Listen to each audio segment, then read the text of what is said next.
You're listening to the Colts Blue Zone Podcast with Mike Chappell and Dave Griffiths.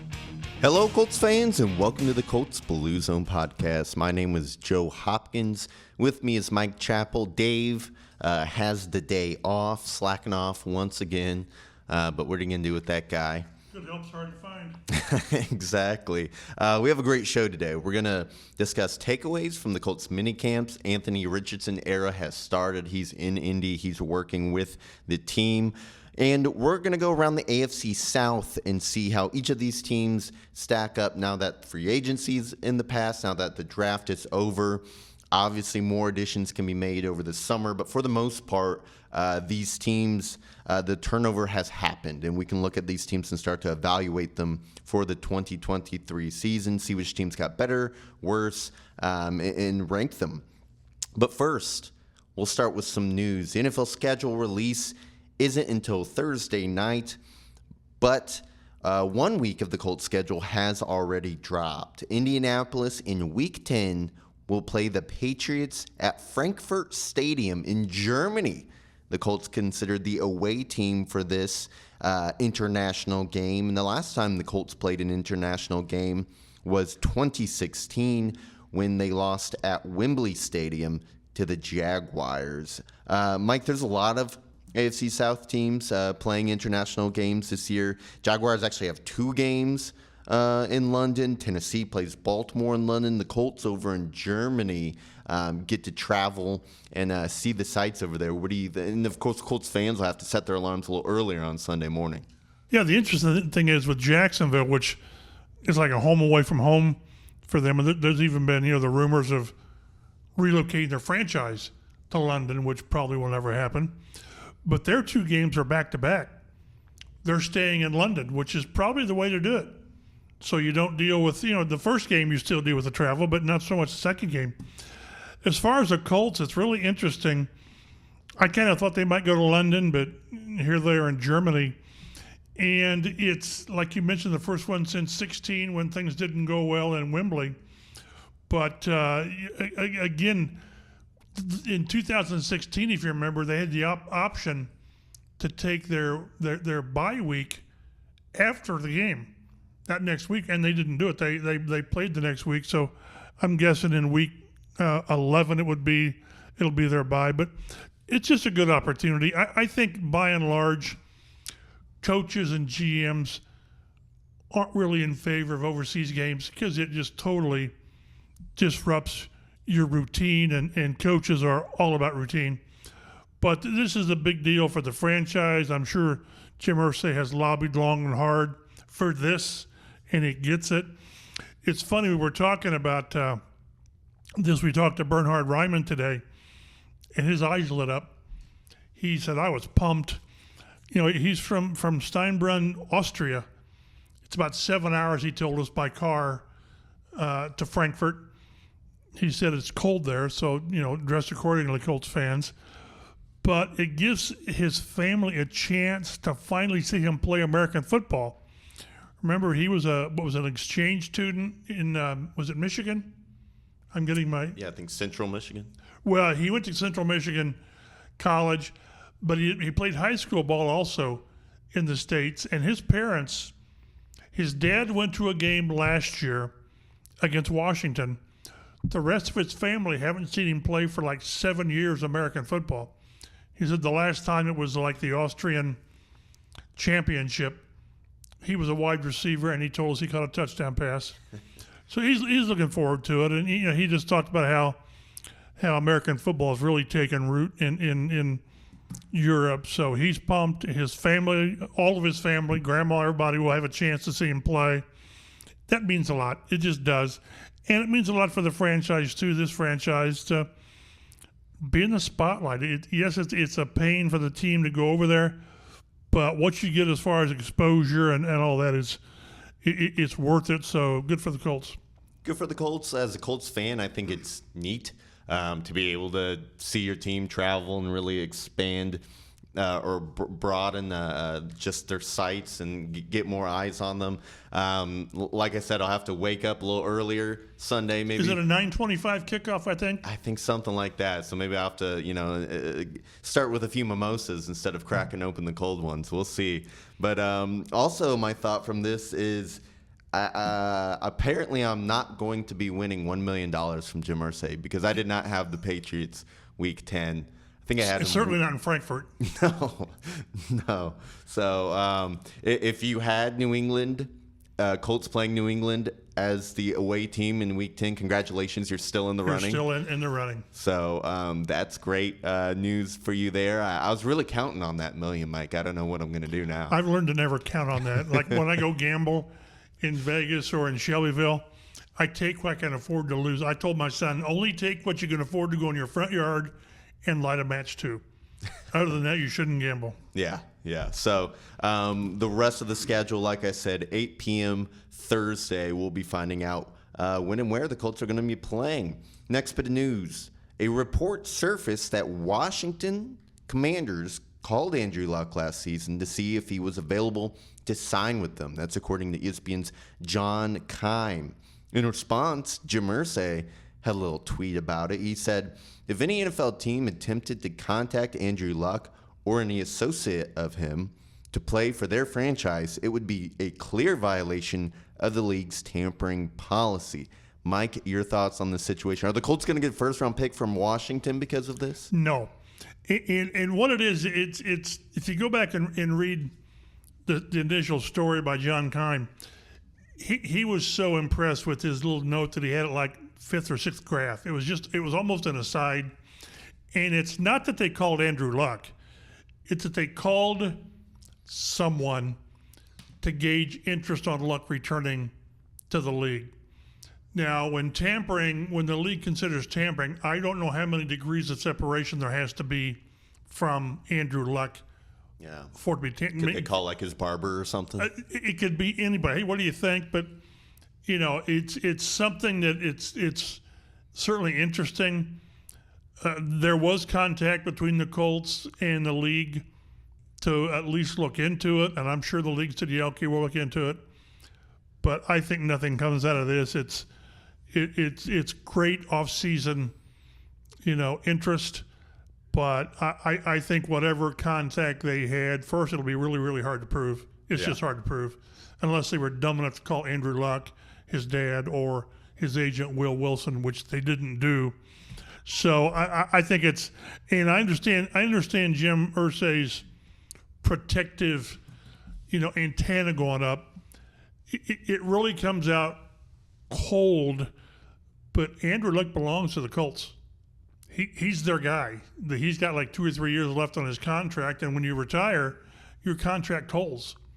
So I think there's zero interest in Luck returning. Why wouldn't Washington know that? I mean, that's not like a secret or something that only league officials know. Shouldn't that be pretty obvious to Washington? Wouldn't they just call the Colts? Yeah, and then you see so much that's going on in Washington, you wonder how much they really know what the heck's going on. Yeah. But so again, maybe it was really, really innocent, and they called his neighbor. I don't know.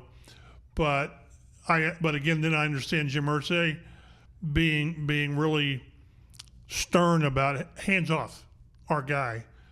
And I know for several years after the retirement in August of 19, the Colts kept contact with Luck about, what do you think? Are you ready to come back? Do you want to come back? And finally, they at some point they come to the determination that this guy's retired. We've seen clips of him, and I can't remember what his playing weight was. Was it 230? I think it might have been 240. 240. He's not 240 now. Oh, no. I mean, he's civilian Andrew Luck. He's had the O-lineman effect. Yeah, he's had the Jeff Saturday effect. But, it's the type of story. Anytime a name like that is mentioned in any story, it brings attention. But this will be much ado about nothing. All right. Few things to get to with the roster. The Colts have signed several undrafted free agents. We talked about the guard from Alabama last week. They also signed Butler wide receiver Tyler Adams, so local connection there. We'll see if he can earn a spot on the team. A couple of Colts who were on the Indianapolis 53-man roster last season officially will not be back, and that includes Nick Foles, who finally was released on Friday. Mike, what took so long? I just wonder if, and I'm joking here, but somebody went into Chris's office and said, Nick Foles is still on the roster. He said, well, I thought I told you to cut him. I thought we did that. There was nothing contractually. There was no reason not to cut him. I guess there was no reason to cut him. I always wanted to ask if he was part of the offseason program, which I'm guessing he wasn't. He didn't figure into their plans, but there was no urgency to do it. It was just that little thing about he's still on the roster. But he's gone. I'm thinking there's a chance he retires. I don't know. Maybe they're waiting for him to retire and then could get out of some of the money in the contract. Maybe that could be it too. But he's gone, and now they've got the quarterback room is Anthony Richardson, Gardner Minshew, and Sam Ehlinger. Yeah, and another Colt who played well for Indianapolis last season, safety Rodney McLeod, has signed with Cleveland, so he will not be back. A very youthful secondary in Indianapolis. I wouldn't have minded seeing him come back. I wouldn't either. I thought he was a strong. He played well, but he was such a strong influence. Practice, locker rooms, meeting rooms. He'll be missed. He will. A name to keep an eye on: veteran offensive tackle Chris Hubbard visited with the Colts this week, according to reports. So we've long been harping that the Colts need to bring in veteran offensive line depth, veteran swing tackle, guard, someone to compete for the starting right guard spot. Well, here at least is a veteran swing tackle who very well could end up in Indianapolis. So we'll see if that develops into a signing. Mike, the Colts have been in town, just getting their feet wet with the team. Anthony Richardson and all the rookies, Shane Steichen, he's got the group together.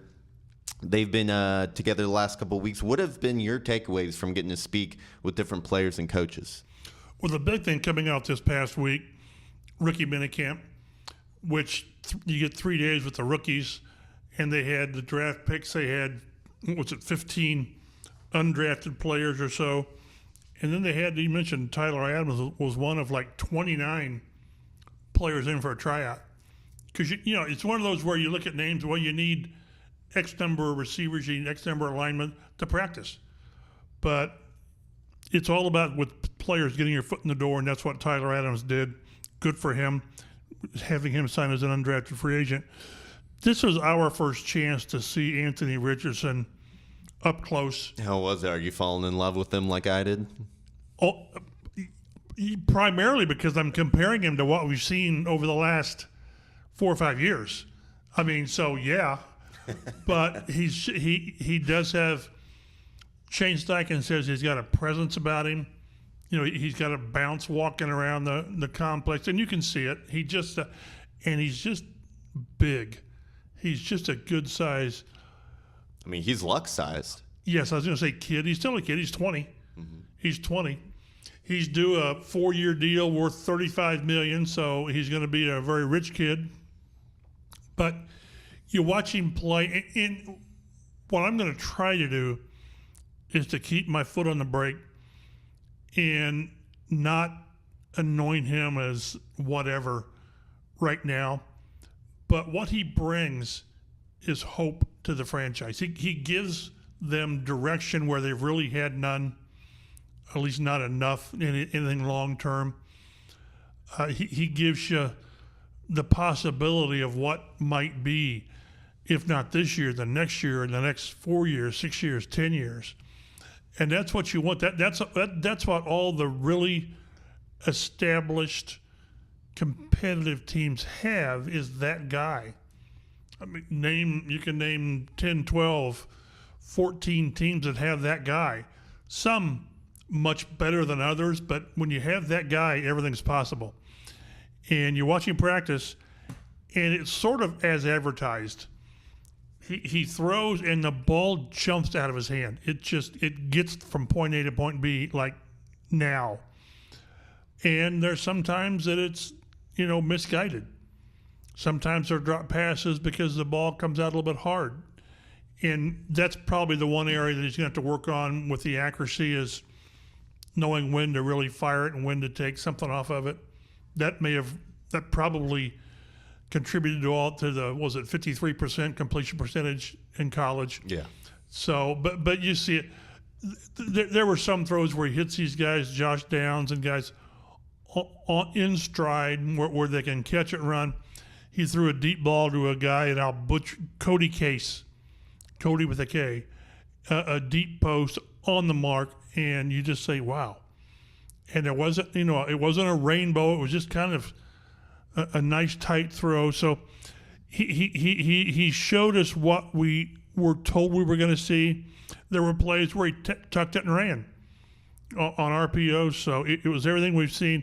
Now we've just got to see it develop. And we talked to Jim Bob Cooter today, and the one thing that I asked him twice, and twice he didn't answer me, is they're in a position now, you're building your team and you're building your offense. Generally, a team has a quarterback. You get Matt Ryan or whomever, Carson Wentz, Phillip, all the reps. They get all the reps with the ones. And that's how you grow your team. Well, these guys have to give Anthony Richardson as many reps as possible with the ones because he needs the work. But you need to get Gardner Minshew, in the offense as well. So somehow they're going to have to balance getting the rookie a bunch of reps with the ones, but also making sure that if Richardson's not ready, that Gardner Minshew is ready. So it's going to be a balance, and they'll figure it out. Yeah, this came up a little bit last year with all the quarterbacks who started for the Colts. I think there was this one game, was it Nick Foles, who had to start after not getting any starting reps during practice? So it makes a big difference. I would imagine they would give Richardson most of them, maybe 70 to 80% Richardson. Probably. Yeah, and then just make sure Minshew, just in case. I think if I had to put money on it, Richardson starts week 1. But definitely not a guarantee. So he'll have to go out there and earn it and show that he's ready. Now, was there any other takeaways that you had from speaking with any of the rookies? I loved what Josh Downs had to say about him and Richardson playing catch in the hotel parking lot the night before. Don't you think the team didn't really – they sort of liked it, but not really. Have Josh Downs show up at practice the next day or the complex and – with the tire marks on it. You did what to your knee? You ran into what? An Oldsmobile out when you ran an out route. So, but you like the eagerness. Did Josh Downs text the quarterback and said, "Hey, you want to throw?" And he said, "Sure." So they went outside the team hotel in the parking lot. You want to see that. So that was cool. Again, on some of the guys, it's really hard to get a good grip on what you see because it's such a controlled setting. Will Mallory looked like he knows what he's doing. He gets down the field and run and catch. And you kind of wish you could see Juju Brents get out there and get some reps. We're not going to see that until training camp, but still dealing with the wrist, right? He had wrist surgery, but boy, he's got size. I'm sure he can still do drills and stuff. Which at least is not an ankle or a groin to where you can't do conditioning. But it keeps him out of the scheme. Been talking a lot to Rick Venturi, who knows what's what and all this. And his main concern with Brands is the speed. He was like, was it 20th or 21st among corners with his 40 time? Possibly. He ran a 4.53. Yeah, and like Rick always says, sometimes when you lack speed, that's why you grab, because you're trying to catch up. But all the guys they drafted have size, which is what they want. They're going to do more press coverage. So what's really going to be interesting, one thing that people need to realize is they had their rookie minicamp last week, Friday, Saturday, Sunday, and then rookies had to be gone for a week. They can't be here this week because of the way the offseason is structured. Rookies can be back in the building Monday, and that's when I think the assimilation of these new players, including primarily Richardson, really takes place because they're around the vets. And when they're on the field, they're with the vets, they're on the ones, and he's working with Pittman and Pierce and Ryan Kelly and all the offensive linemen. that's when they're really, really going to get past if there's an awe moment, you get past the awe of being in the room with, Taylor and all these Pro Bowl players and all this, and you're sort of on par with them, but you can learn from them. I think it's important how Richardson handles himself in the locker room, in meetings, not in meetings, but in the locker room around these teammates, because you're the leader. You're the future of the franchise. So sort of act like it without acting like you're entitled. So there's leaders and there's guys who try to be leaders, and there's a huge difference. Yeah, absolutely. So exciting time to be a Colts fan. You got a new quarterback, a lot of young players. Whenever you've got a new quarterback who's a fourth pick in the draft, remember the telling quote from Chris Ballard is, "We drafted him for what he's going to be in the future." That's what. Now, of course, you want the future to be like September, and not 2024. But again, like I said earlier, and I'll beat it to death, a guy like this gives you hope. It gives you direction, and that's what this team desperately needed.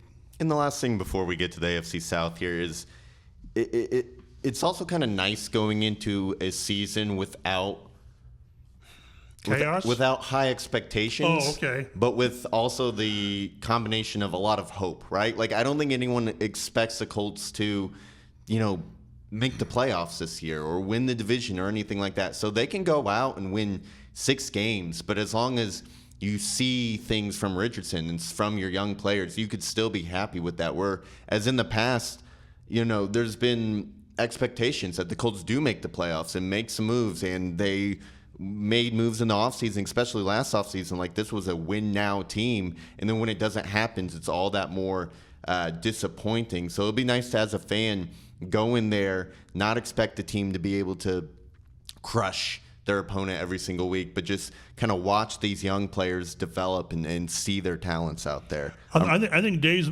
talked about that as well, as maybe there's been a perception inside the building that they're pretty close to being something good. Not great, but good.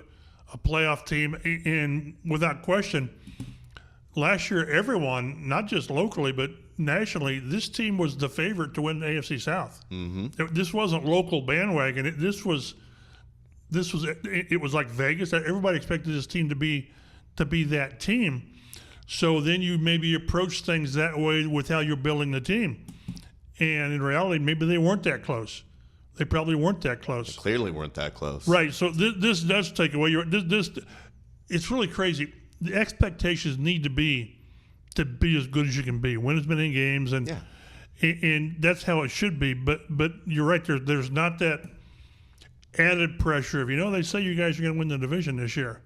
And I think there's a real similarity between what I hope this team can be this year and what the Pacers were this past year. They got some new, exciting young players. They played an exciting brand of ball. They won some games that they probably shouldn't have. At the end of the day, they still didn't make the playoffs. They still have a lottery pick. But this is a team that everyone who's in Indiana and is a Pacers fan is really excited about their trajectory. All the fan base and the media want, primarily the fan base, is to see that you're doing things the right way and headed in the right direction.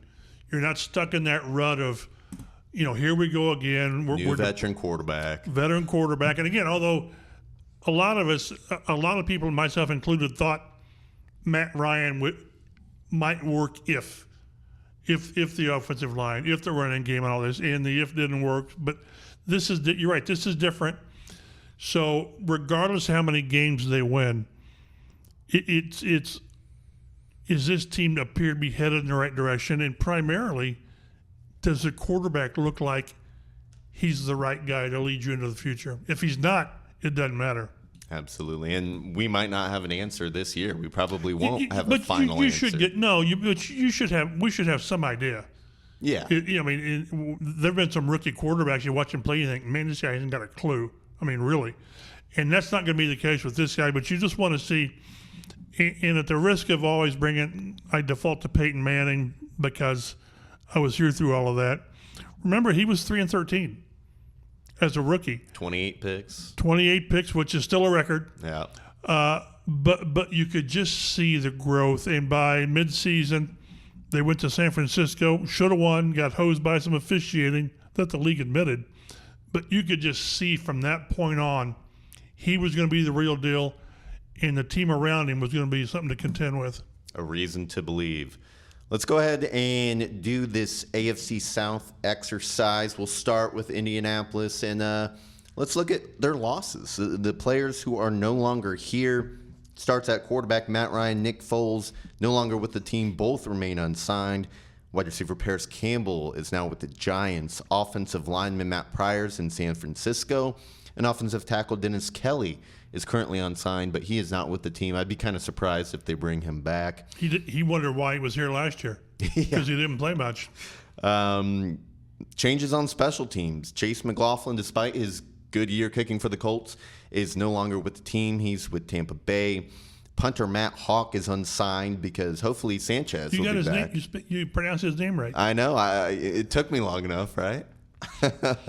On the defensive side of the ball, defensive ends Yannick Ngakoue and Ben Banogu are no longer with the team. One, might be a little bit more impactful than the other, but both of them remain unsigned at the current moment. Linebacker Bobby Okereke. I always get his name wrong. I was like, what was the first way we said it? And I'm not going to say that because then I'll default to say that. Okereke. Okereke. All right, well, he's with the Giants now, so I probably won't be saying his name as often. Cornerbacks Stephon Gilmore and Brandon Faison are out of town. Gilmore now with Dallas, who is loading up this offseason. Faison went back to the Raiders. And then, as we mentioned previously, Rodney McLeod now with Cleveland. Additions, not too many to harp on here, but quarterback Gardner Minshew, wide receiver Isaiah McKenzie comes over from Buffalo. Tight end Pharaoh Brown, who is known as a blocker, coming over from Cleveland. Kicker Matt Gay coming from the Rams. So the Colts believe they've solved their kicking crisis from the past several years. Defensive end Samson Ebukam from the 49ers will replace Ngakoue in that Leo defensive end role. And then defensive tackle Taven Bryan comes from Cleveland, and he'll add depth behind Grover Stewart and DeForest Buckner. We went over the Colts 12 picks last week, so I don't really feel a need to run through all of those. But a lot of talent, several cornerbacks, obviously the quarterback, the receiver with Richardson and Downs, and some depth on both sides of the line. Looking at the depth chart here, Mike, a lot of turnover for this Colts team. It certainly got a lot younger this offseason, and a lot of young guys are going to play. Are there any positions that stick out to you? What would you say is the Colts' biggest area of improvement? We'll start with that. Well, quarterback. Not knowing what Richardson is, Minshew, I still think is one of the better bridge guys they've had. He's played both roles as a backup and as a starter. Had good times and bad times, but he's maybe most importantly, he's been 2 years in Steichen's system, so he knows what's going on. So they're better there. Tight end, they're probably a little better, more depth. There's going to be a tight end or two with a resume that don't make the roster. And we'll transition over to the areas that they need. I'll point out wide receiver. I think I like McKenzie a lot as a guy who could be your third or fourth wide receiver. And Josh Downs is going to be a dog. He just is. I love the Colts with the next pick series and seeing like some of the behind the scenes video of when he was drafted, just like the look of determination on his face. I mean, there's some guys.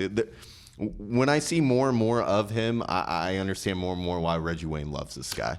I still wish they would have gone out and got a veteran guy at the position, an outside guy to be the third outside guy along with Pierce and Pittman. But this group is better. I had hoped that they would re-sign Paris Campbell, but I'll take Josh Downs over Paris Campbell just because younger and maybe more explosive. Yeah, and I mean, speaking of those veterans, I mean, Pittman's now entering his fourth year. He hopefully, still a young player, hopefully takes another step forward and hoping for a big step with Alec Pierce as he goes from his rookie season to now year two. And they'll throw the ball down the field. And Richardson can flick it down the field, with minimal effort. Right. So that'll really help Pierce's role there. And Pittman makes some bigger plays as well. So I really think, especially compared to this time last year, this wide receiver group looks a lot better. Mike, go ahead and take the floor with the holes. It's pretty obvious. Guard. I think guard. If I had to prioritize guard, a swing tackle, and I would like to see another veteran corner, but I don't know if that happens or not. But those are the three that jump out at me. Yeah, and I agree with you. You know, just looking at starters, I think the bigger need is cornerback. But they've addressed it with youth. The youth movement is on in Indianapolis. If you're going to play Richardson because he needs snaps and that's how you play and that's how you get better, and you're not expecting to win this year, then the same line of thinking should go for these young cornerbacks as well. Get them out there. They're going to get burnt. They're going to make mistakes, but that's how they'll learn and grow and get better, hopefully by 2024 when you think you might compete for something. But, yeah, that offensive line, I mean, you just took a guy 4th overall. Protect the franchise. Bring in a Chris Hubbard or more guards, or just get some more guys in here to kind of stoke the flames of competition and make everybody better in that aspect. And, I would really not like to see another season of Will Fries as your starting right guard. I'm just not crazy about rolling it back with the same guys. I don't understand the rationale about doing that. I realize you drafted Freeland early on to sort of be a swing tackle, but he's a rookie, and it just takes these guys time. I hope we're not sitting here in January and Chris Ballard saying, I just wish I had done more with the offensive line. I hope that's not the case. I still think he's got somebody he's going to sign, whether it's Hubbard, who really hasn't played for a couple of years. Yeah, former, I believe he was with the Steelers and Browns. Right. So there's got to be, I hope there's another veteran that's not here yet, but it's their team. They can do with it what they want. Yeah. What they want. And especially guard, right? Like ideally, Ryman and Braden Smith are your starting tackles. Ryman told us he put on 15 pounds. He's about 315 now. Good. So he needed it. Right. And again, he will be better. He just will be better from going through the fire they threw him in, and they threw him in at Denver in prime time against a really, really good outside pass rushing team. So he'll get better. He'll be better, and they need him to be better as much as they need the 3 veteran guys to come back and play to their level. They need Ryman to be not a problem at left tackle. Yeah, he needs to be at least average. And I think he will be. I'm high on Ryman. I thought the progression he made towards the end of the season was very encouraging. Agreed. Moving on here, let's look at the Jacksonville Jaguars, the AFC South champions last year. They didn't have a lot of losses, but some of them were pretty impactful. Top of the list here, Jawan Taylor, right tackle, signed a big deal with Kansas City. So he's no longer there to protect the franchise, and Trevor Lawrence. A few of their skill positions, Marvin Jones heads back to Detroit. Tight ends Dan Arnold and Chris Manhertz have signed with other teams. And looking at that defense, pass rusher Arden Key is now with Tennessee. So I think he had about 6.5 sacks for them last year. So he made a great impact. Another defensive end, Dwayne Smoot, has been there several years. He remains unsigned, but he's not with the team currently. And they cut starting cornerback Shaquille Griffin, who I believe he made a Pro Bowl when he was with the Seahawks previously. He's dealt with some injuries over the past couple years, so there is a cornerback no longer available to them. Biggest additions, veteran-wise, I put Calvin Ridley on this list because he is reinstated in the NFL, and when he was in the NFL previously with the Falcons, he was probably one of the better, top 15 wide receivers in the league, to be conservative with that. Very, very good. So passing game that made great strides last year figures to be even better now that they add this talented wide receiver to the mix. And then they did add running back Dearness Johnson, who has had some nice games for Cleveland over the years. So adding depth at running back. I know Doug Peterson likes to mix in a lot of different running backs. So there's another option for them there. Looking at their draft, it wasn't my favorite draft out there, but they certainly addressed positions where they lost veterans in the offseason. First round pick, 27th overall offensive tackle, Aton Harrison out of Oklahoma. Tight end, Brenton Strange out of Penn State at the end of round 2. Then they go running back out of Auburn, Tank Bigsby in round 3, kind of a pounder, power back. He could be the thunder to Etienne's lightning. I'm sure that's the thinking there. They had more picks than the Colts did, 13 picks. As you run down the list here, I'm not going to go through all of them, but they had 6 picks in round 6 and 7. Yeah. 6. They have, from round 4 on, they have 2 picks in each round. 2 in round 4, 2 in round 5, 3 in round 6, and 3 in round 7. That's I mean, how many do you think make the team? 10 would be a good number? That'd be. I would hope not too many of the late round picks make it, but Chris Ballard mentioned about the 12 picks. He said it gives you more shots, and it increases your odds of hitting on a couple of those guys, which I understand, but boy, it's all about getting guys at the top of the draft who make a difference. Yeah, absolutely. Looking at their day 3 picks, a lot of them focus on defensive end, linebacker, a lot of defensive picks here. A couple names of note, round 3, Parker Washington from Penn State, and then Yasir Abdullah out of Louisville, defensive end. So we'll see how impactful this draft is in year 1 and beyond with the Jaguars.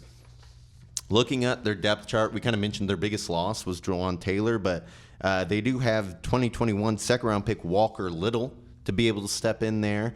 Cam Robinson's still over there at the left side, and they drafted first-round pick Aton Harrison. So they're well-positioned to replace Taylor drafting ahead there. I mean, just looking at their skill position group, I would say, especially with the youth of the Colts, it's probably the best in the division right now. Looking at those wide receivers, if Ridley can be what he was a couple years ago with Atlanta, him combining with Christian Kirk, who had a great season for them, Zay Jones, they got the tight end who's basically a wide receiver in Evan Ingram. Travis Etienne really showed that he's the real deal as the season went on last year. So they got a really solid offensive line.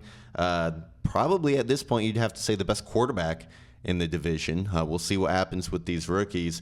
And then their skill position players, the best in the AFC South, and that's not even mentioning a defense that's chock full of high draft picks. Difference makers. Yeah.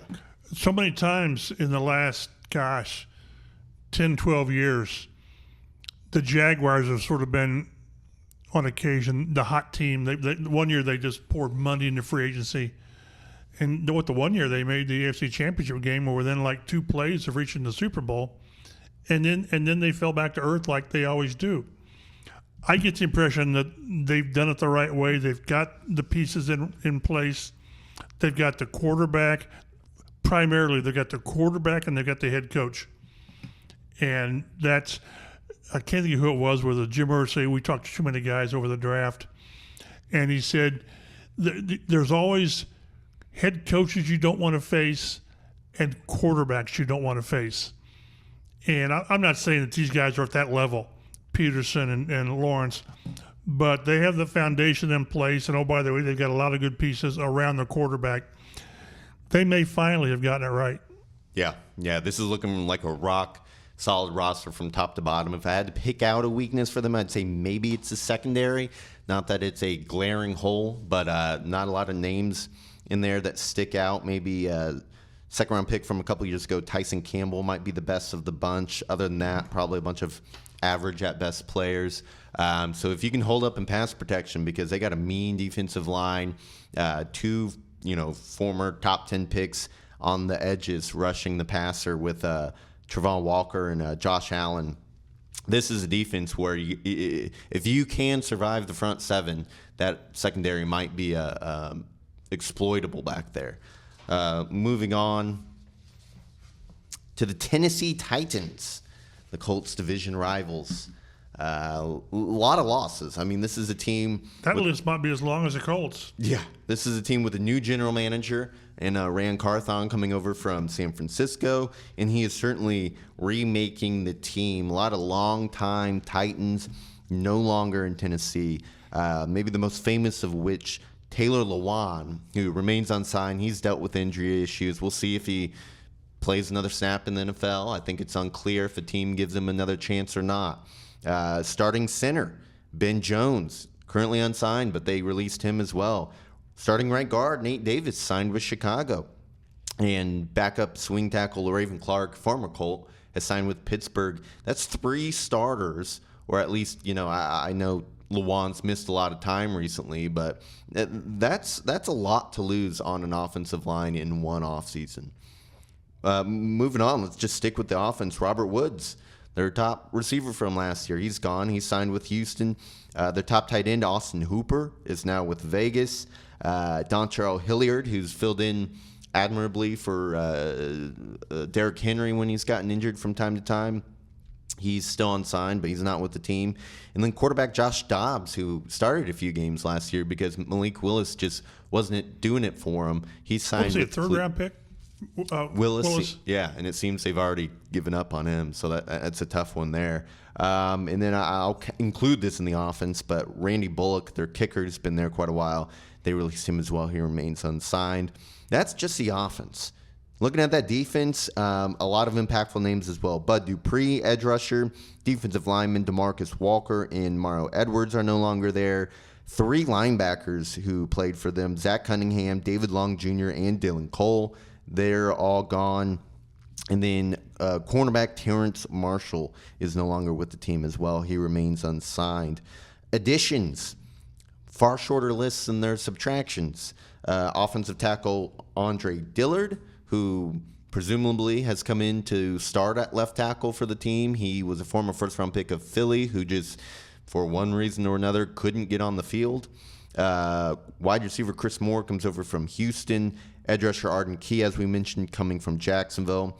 Linebacker Azeez Al-Shire coming from San Francisco. Rand Carthon bringing one of his own over to replace all those linebackers that they lost. And then cornerback Sean Murphy Bunting coming from Tampa Bay.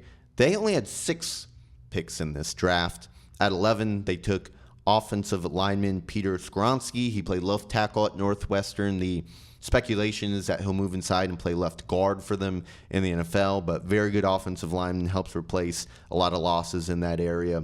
Probably their most interesting pick, round 2, they traded up to select Will Levis from Kentucky. Apparently moving on from Malik Willis, and Levis is now heir apparent to Ryan Tannehill, who I believe is 35 and entering a contract year. Going through here, round 3, they take running back Josh Spears, who's talented but has knee concerns. Tight end in round 4, and Josh Weil from Cincinnati. Offensive tackle Jalen Duncan from Maryland in round 6. And then they took a receiver, Colton Dowell, out of UT Martin in round 7. Mike, when you look at the Titans, this to me just screams a team in rebuild right now. Reboot. That's what they've done. And I guess you're going to try to get one more productive year out of Tannehill, but this is clear that in 2024 it's going to be Will Lewis's team, and he's in a really good situation. If he can get past, once he gets past the having your ego scrubbed by not going in round 1, let alone top 10, he's going to have a chance to sit and watch and learn behind Tannehill. I've never known how a guy like a Tannehill or a veteran guy will tutor a guy. I remember you made news last year for saying it's not his job to teach Malik Willis. That Willis. tells you a lot, doesn't it? Yeah. So it's kind of like, well, yeah, just watch what I do. Do what I do. But if things kind of start out poorly, and regardless how Tannehill's playing, how soon do you get the rookie in?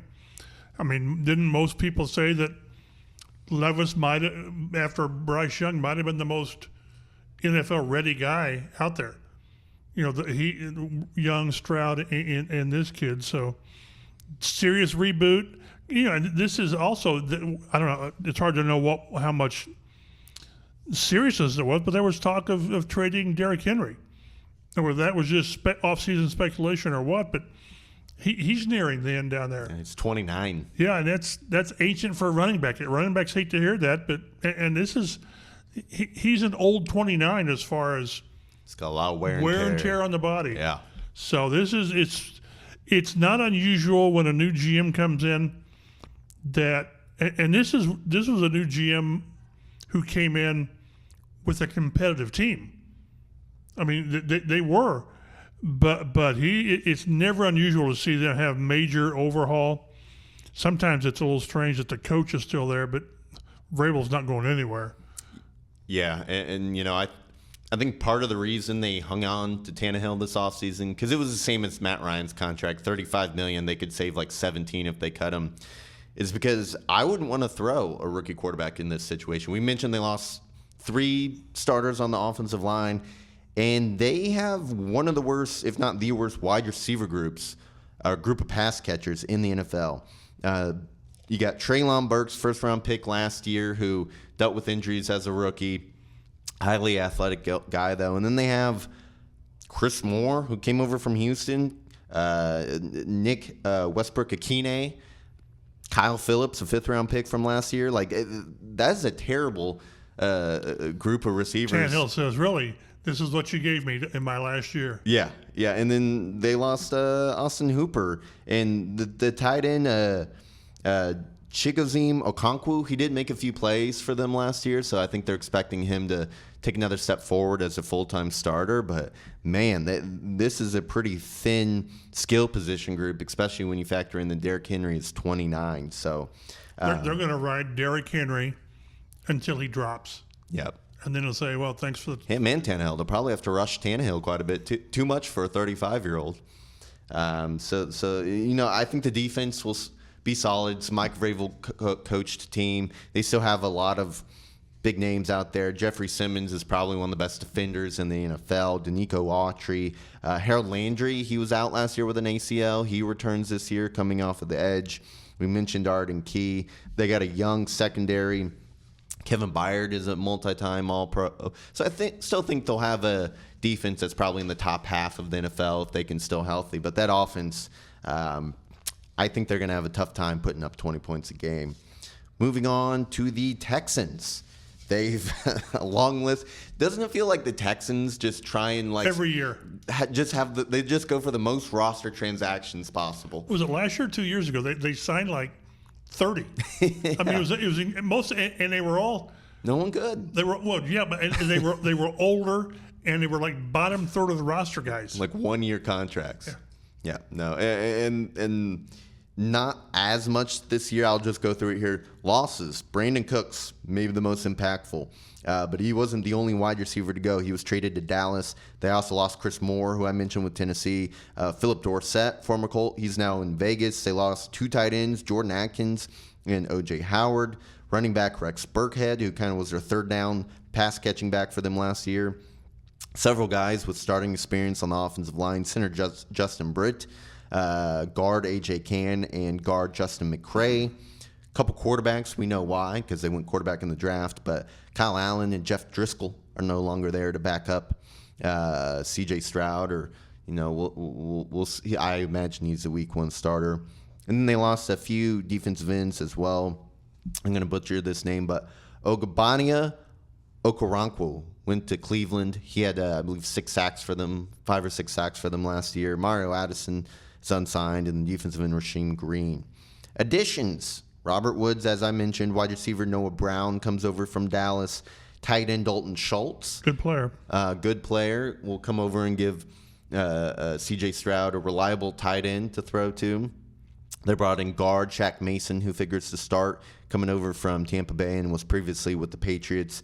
A couple running backs to team up with Damian Pierce, who had a real nice rookie season for them.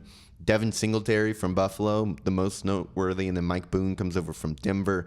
Case Keenum is kind of a veteran backup guy that they brought in. So they got Keenum, Davis Mills, and C.J. Stroud there. And some impactful defensive players. Defensive tackle Sheldon Rankins comes over from the Jets. Defensive end Chase Winovich from Cleveland. A couple linebackers, including Pro Bowler Denzel Perriman comes over from Vegas. Corey Littleton comes over from Carolina. And then safety Jimmy Ward comes over from San Francisco. So that the new coach, help me out, I'm blanking on his name. DeMeco Ryans, yes. Brings over one of his San Francisco guys to help install that new defense. 9 draft picks including 2 in the top 3, C.J. Stroud and then edge rusher Will Anderson Jr. from Alabama. So really, they brought in the face of their offense and the face of their defense in one draft. Round 2, they went center Juice Scruggs out of Penn State. Round 3, Tank Dell, tiny 5'7" wide receiver, but really got a lot of juice to him out of Houston. He stays in Houston. And then going through here, pass rusher from TCU, day 3. Another Alabama defender, linebacker Henry Tuo from Alabama, Nick Saban's defense there. So they brought in a lot of players, a lot of change to this team once again. I mean, I don't know what it is about the AFC South, but the Texans and the Titans might have the 2 worst wide receiver groups in the NFL. I don't know who C.J. Stroud is going to throw to unless he just throws Dalton Schultz every single play, because he's got Nico Collins, who was a 3rd-round pick in 2021, very just okay player out there. John Mechie, second year, he was a 2nd-round pick, and then I believe he dealt with, was it Hodgkin's? It was a form of cancer. Right. So he was out all of last year. He figures to come back this year. Great story. Rooting for him. And then they got Robert Woods and Noah Brown, Tank Dell, who I mentioned. So the Colts have the 2nd-best wide receiver group in the division, I would say, behind Jacksonville. Pretty solid offensive line over there in Houston with Laramie Tunsil at left tackle. When you got a stud left tackle, it really helps everything else. They took a guard in the 1st round in 2022, so... and then Damian Pierce was a stud as a rookie. I figured they're going to be running the ball quite a lot in Houston, a lot of play action, and then using their tight end. Defense, still a remake over on defense, but they got their pass rusher with Will Anderson Jr. I do think the defense, it was pitiful last year. I think it'll be less pitiful this year because they got the defensive head coach, and they've brought over several veterans and the 3rd overall pick to help bring some playmakers to that defense. And I think, did they have the 3rd overall pick the year prior as well when they took the cornerback from LSU? They may have, my memory. Derek Stingley Jr. Yeah. I think he was. He was a top 5 pick for sure. It might have been so back-to-back years with a 3rd overall pick used on a defender. So they got the pass rusher. They think they got their corner. I think this defense will take strides, not be the pushover that it once was. They got criticized. I don't know how you felt about it, about giving up too much to move to 3 from 12 to 3. And yeah, they gave up quite a bit. I guess the one that would bother me is giving up a 1st-round pick next year. It's going to be a big pick. It's going to be a top 5 pick, probably. Yeah, and top 10 at least. And somebody said, well, this is a roster that's got a lot of holes, and I understand that. But it's also a league that thrives on not your bottom, 43 players, but your top 10 players. And if your top 10 players are better than the other team's top 10 players, so they've got Stroud and Anderson to build around. But but boy, giving up next year's number 1 when it's going to be a pretty good pick is a steep price. Yeah, absolutely. Will Anderson Jr. is going to have to turn into an all-pro level player for that to pay off, and they clearly believe that he will. They wanted to get the face of their defense. They've always had the Watts and the Clownies. Even when they were bad, they had these stud pass rushers who could really get after you. I think they really wanted to get another player that they believe can reach that level, and so they made a big swing, and it worked out for the Colts because it meant Richardson would fall to them. Right. Kind of looking at the division as a whole, how would you rank these teams? I think we both have Jaguars at 1. Boy, and I'm going to put Tennessee 2, and Colts 3, and Houston 4. And I think after Jacksonville, it's put them in a hat and shake them up. It's going to be who gets the best play from either the young quarterback or their old quarterback.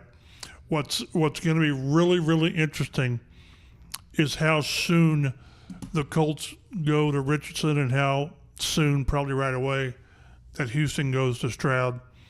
And we talked last week, this division has a chance to be really, really good for the next 10 years because everybody's going to have young quarterbacks.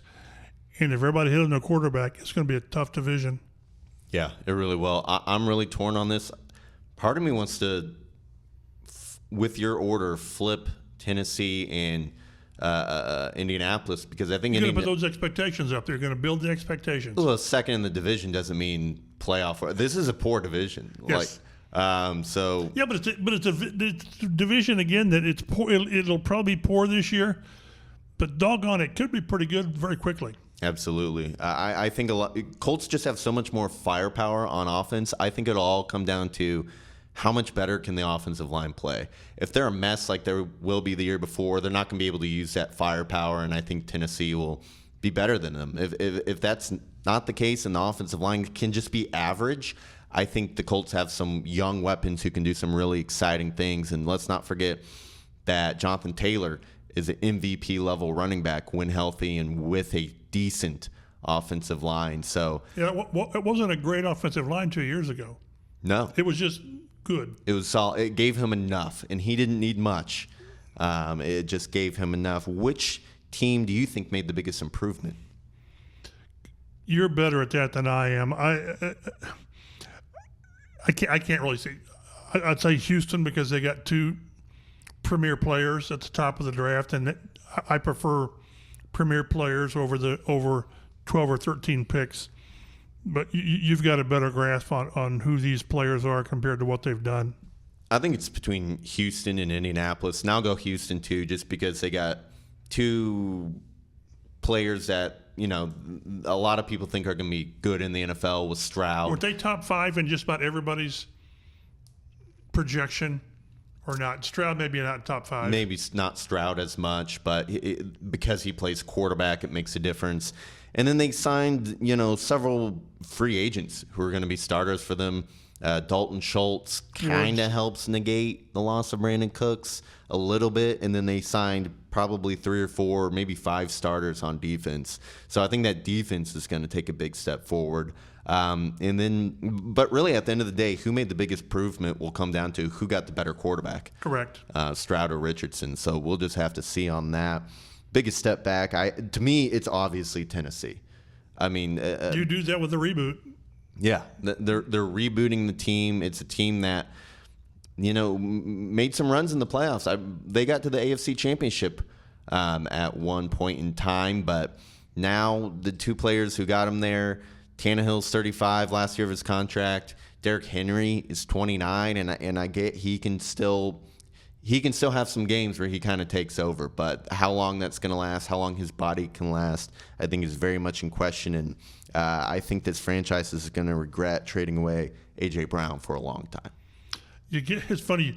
It's so hard to get these elite players at positions, and when you get them, you keep them. They chose to keep Derrick Henry and Tannehill over A.J. Brown at a certain point. It just shows you. In Baltimore, it's not the same, but then Baltimore got rid of Marquise Brown. I realize they're not the same level player. Yeah.